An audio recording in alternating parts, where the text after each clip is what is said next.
있어요 모두 보고 싶었어 우리도 어쩜 이렇게 시간이 안 가는지 정말. Assalamualaikum warahmatullahi wabarakatuh. Perkenalkan, nama saya Iswina Gisni Idrizi dari program Tadris Ilmu Pengetahuan Sosial. Yang saya hormati pengasuh Pondok Pesantren Zainul Hasan Genggong Kiai Haji Muhammad Hasan Mutawakkil Allah SHMM.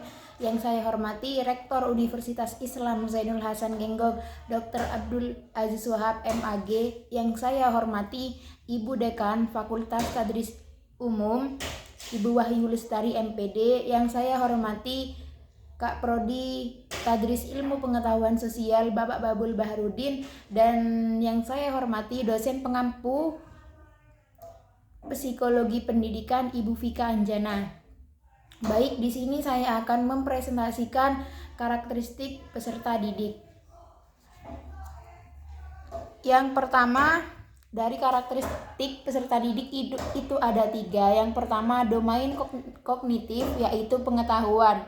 Domain kognitif berkaitan dengan kemampuan siswa memperoleh informasi di dalam otaknya, di mana pada domain kognitif ini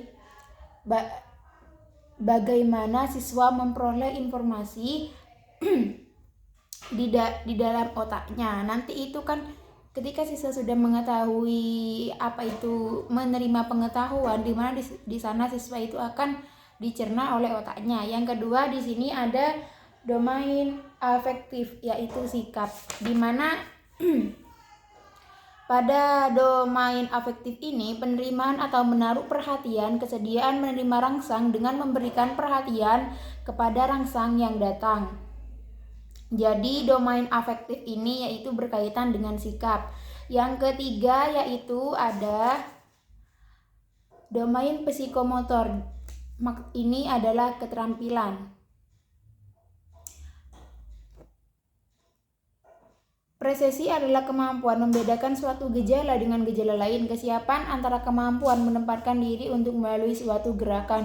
Jadi domain ini yaitu berkaitan dengan keterampilan. Yang selanjutnya ada karakteristik berdasarkan gaya belajar. Karakteristik berdasarkan gaya belajar itu ada 3. Yang pertama, gaya belajar visual. Yang kedua ada gaya belajar auditorial. Yang ketiga ada gaya belajar karakteristik. Gaya belajar visual ini dengan cara kita melihat, kalau yang auditorial ini mendengar, kalau yang belajar kinestetik ini maksudnya mengharuskan individu yang bersangkutan menyentuh sesuatu yang memperoleh informasi tertentu agar ia bisa mengingatnya, yaitu dengan cara menyentuh supaya dia bisa mengingatnya. Yang ketiga di sini ada karakteristik berdasarkan perbedaan emosional. Maksudnya karakteristik yang berdasarkan emosional itu merupakan bagian dari karakteristik peserta didik yang harus diperhatikan oleh guru. Hal ini sangat mempengaruhi suasana kegiatan belajar dan mengajar. Perkembangan emosional anak berbeda-beda antara satu dengan yang lainnya.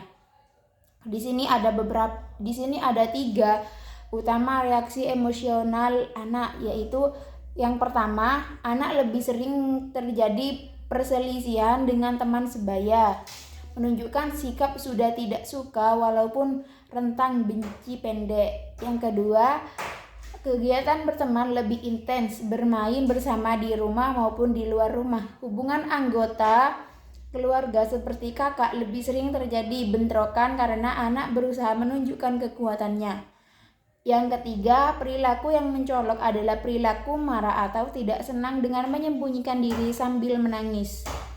Yang selanjutnya di sini ada karakteristik berdasarkan latar belakang anak. Di sini itu ada 3. Yang pertama berdasarkan lingkungan di sekolah, yang kedua lingkungan di keluarga, yang ketiga lingkungan di masyarakat.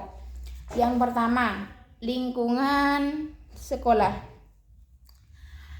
Partisipasi dalam kegiatan sekolah, menjalin persahabatan dengan teman di sekolah, bersikap hormat kepada guru, pemimpin sekolah dan staf lainnya, membantu sekolah dalam merealisasikan tujuan-tujuannya. Jadi di sini karakteristiknya itu berdasarkan di sekolah. Yang kedua, berdasarkan di lingkungan keluarga, yaitu yang pertama menerima otoritas orang tua.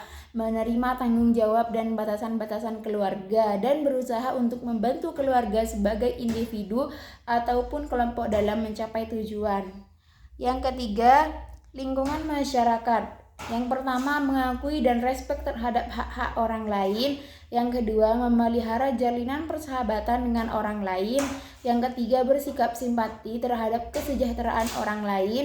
Yang keempat, bersikap respek terhadap nilai-nilai hukum, tradisi, dan kebijakan-kebijakan masyarakat. Sekian presentasi dari saya, kurang lebihnya mohon maaf. Assalamualaikum warahmatullahi wabarakatuh. 버스 안에서 going 이불 속에서 going going은 언제나 너에게